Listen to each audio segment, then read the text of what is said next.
Voilà, à l'heure où le gouvernement tire le bilan de ses 4 années au pouvoir, on va se pencher un peu sur la personnalité de Nicolas Sarkozy, président atypique pour la Ve République, avec Michel Maffezoli. Merci de nous avoir rejoints. Vous êtes sociologue, professeur à la Sorbonne, lauréat à l'Institut de France, et vous venez de publier Sarkologie aux éditions Albin Michel, inspiré évidemment des mythologies de Barthes.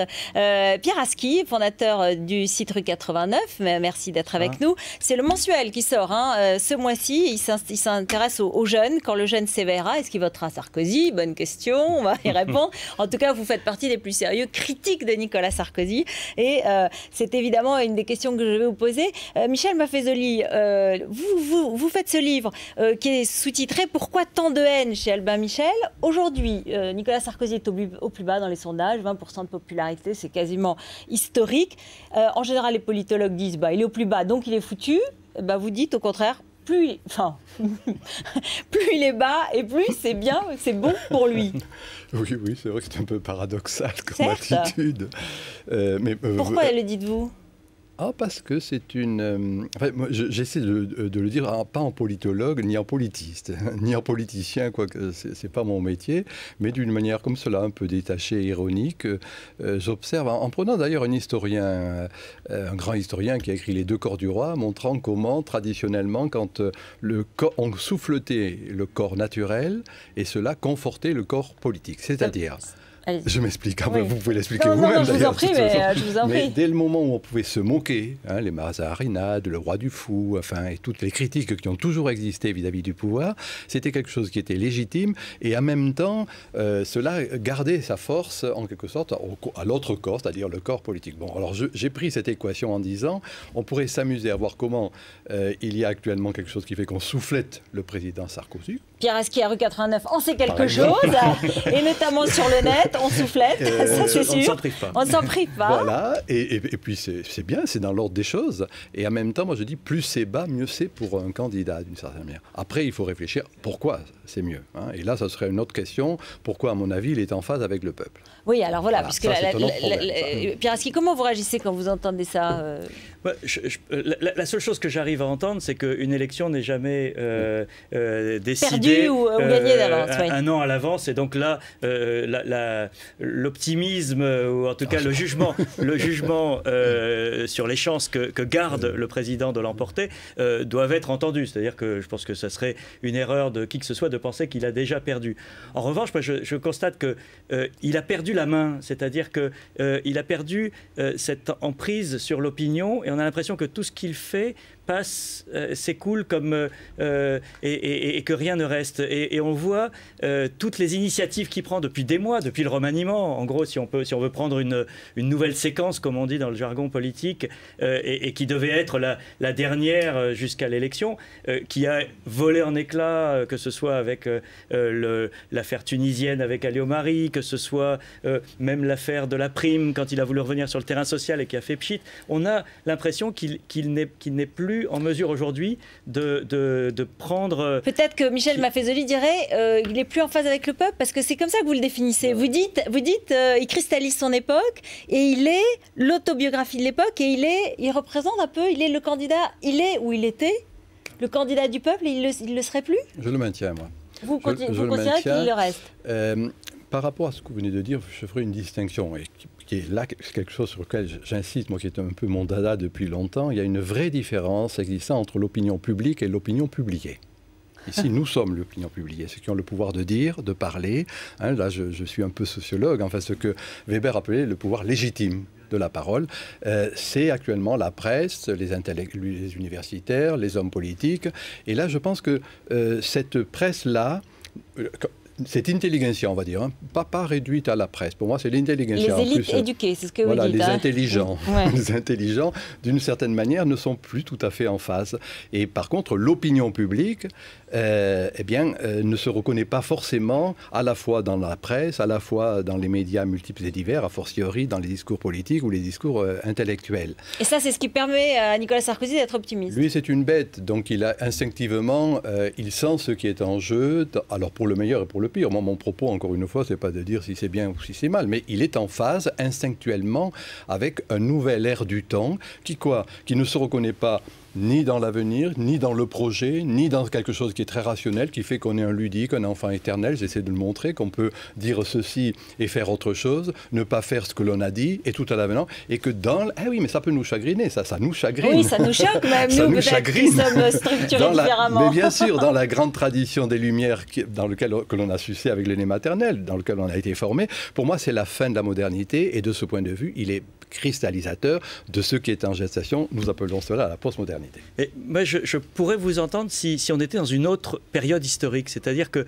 est-ce que vous ne pensez pas qu'on est dans une phase aujourd'hui où tout le monde a le sentiment, effectivement, que voilà, on est dans une régression, on utilise le mot ou on ne l'utilise pas, peu importe, mais on est face à des défis économiques et sociaux tels dans la restructuration du monde dans laquelle se trouve la France aujourd'hui, qu'on a besoin de quelqu'un qui ait une vision et qui donne le sentiment de traiter avec équité la population. Or, Nicolas Sarkozy, le président des riches, il a construite lui-même cette image.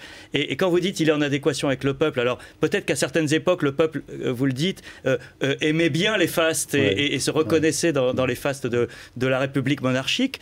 Aujourd'hui, où on est dans une phase de régression, où on coupe dans les écoles, les hôpitaux, etc., on a besoin de quelqu'un qui nous dise « D'accord, on va peut-être réduire la voilure parce que la France ne peut plus se permettre aujourd'hui ce qu'elle a fait, mais elle doit le faire de manière équitable et je ne protégerai pas Madame Bettencourt contre le RMiste. » Et c'est ça, c'est là qu'il est en décalage et qu'il est, à mon avis, perdant. Moi, voilà, c'est notre différent là-dessus. Moi, je pense qu'il y a une attitude dans cette opinion publiée que j'ai dit tout à l'heure. Soyons clairs, hein, c'est la nôtre, hein, on ne va pas cracher dans la soupe, on a été formés comme cela, mais disons qu'il y a fondamentalement un moralisme, ce que devrait être le monde. Moi, je pense qu'il y a une sagesse populaire qui est beaucoup plus subtile, qui fait que le monde est ce qu'il est. On ne va pas le changer forcément. Là, c'était encore une fois une génération, une tradition, changer le monde, soit le réformer, soit le révolutionner. Là, je dirais qu'il y a une attitude... Alors, vous dites régression... Moi, je n'aime pas le mot, mais enfin, disons que ce n'est plus du progressisme, ce à quoi nous étions habitués. Il faudrait trouver un autre mot pour dire certains moments où il y a une régrédience, hein, où il y a quelque chose qui n'est plus simplement des euphémismes. Non, c'est un mot savant, c'est un mot savant. C'est un peu savant. Alors, voilà, non, dans beaucoup de langues néo-romanes, sauf la française, il y a le mot ingresso. Hein, qui n'est pas progresso, c'est-à-dire quelque chose qui fait... le contraire du progrès. Oui, mais qui fait qu'il y a de l'énergie qui ne se projette pas vers le futur. Et on n'a pas de mots... Non, mais on n'a pas de mots en français pour penser qu'il y ait... On en parlera, je serais intéressé de voir ce que vous dites sur les jeunes, qui ne sont plus progressistes, qui ne se reconnaissent plus dans le politique, et qui en même temps, où il y a de l'énergie vécue ici et maintenant. Au quotidien. Voilà. Oui, c'est ça, à l'instant même. Mais est-ce que ce n'est pas Marine Le Pen qui a récupéré le gâteau, si je peux dire, c'est-à-dire ce rejet des élites dont vous parliez tout à l'heure, ou en tout cas ce fossé entre les élites et le pays réel, et ces aspirations des jeunes à se trouver une place dans un pays qui ne leur en fait pas beaucoup. Est-ce que ce n'est pas Marine Le Pen qui a réussi cette OPA là où Sarkozy pouvait se penser légitime? Pour continuer dans le raisonnement de Pierre Aski, tout ce que vous dites sur Nicolas Sarkozy là, j'ai l'impression que c'était très valable en 2007. Il arrivait, il cassait les tabous, il brisait un peu les convenances et effectivement, il apportait quelque chose. Et il apportait peut-être le peuple à la politique. Mais aujourd'hui, ce que disait Pierre, est-ce qu'il n'a pas perdu la main et est-ce que ce ne serait pas Marine Le Pen qui prendrait cette place? Évidemment, avec beaucoup de conditionnels, et puis il y a encore un an de campagne. Mais cette posture de « je suis le peuple, je sens les choses », vous croyez les savoir, mais moi je les sens. Oui, et ça, c'est très différent. Oui. Et cette posture de l'intuition, qui est très intéressante, qui est nouvelle en politique, aujourd'hui, on a l'impression qu'elle ne lui appartient plus, qu'il ne les sent plus. Non, mais ça, vous voyez, on a l'impression que ça ne lui appartient plus, on a l'impression, ça reste quand même, encore une fois, dans l'ordre du sentiment, hein, ou alors de l'entre-soi.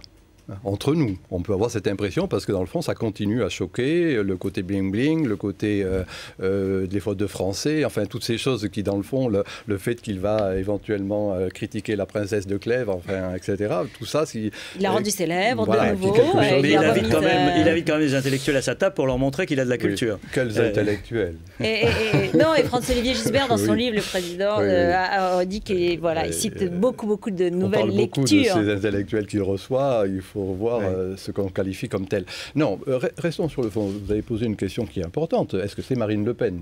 Bien sûr. Hein, ce qui va récupérer ça. Moi, je ne le pense pas. Je ne pense pas parce que, dans le fond, elle a un discours, elle, si ça marche, elle a un discours qui est très républicain et un discours de gauche actuellement.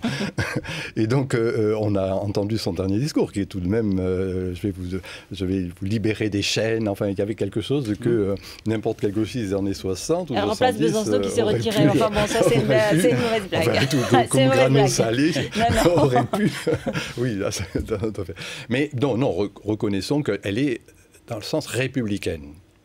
Or, il me paraît que quand même, c'est plutôt ce qui est en jeu, c'est même républicaniste. C'est autre chose que la République. Voilà, on est rentré dans un autre monde où la providence ne vient pas du haut, c'est plus la loi du père qui va prédominer, c'est ce que j'appelle moi la loi des frères. Internet traduit bien cette horizontalité, le fait qu'il n'y a plus cette verticalité. Et qu'on le veuille ou non, le bad boy Sarkozy représente un peu ses frères. Il n'est plus le père. Il n'est plus celui qui apporte une protection, mais qui demande une soumission. Il y a ce côté virevoltant, moi je dis d'une manière un peu amusée, oxymore sur pattes, hein, dans le sens où il est ceci et son contraire. Mais ce qui est dans l'air du temps, c'est la mosaïque. Oui, mais vous en faites une qualité, c'est ça qui est... Oui. Mais là où vous êtes paradoxal, et je pense que vous cherchez à cultiver le paradoxe malgré tout, c'est quand vous dites, dans une interview au Journal du Dimanche la semaine dernière, surtout qu'il ne change rien. Oui. S'il veut gagner, il faut qu'il change rien. Oui. Alors, moi, je ne suis pas en désaccord avec ça, mais je pense que s'il change rien, il perd. Vous voulez l'aider.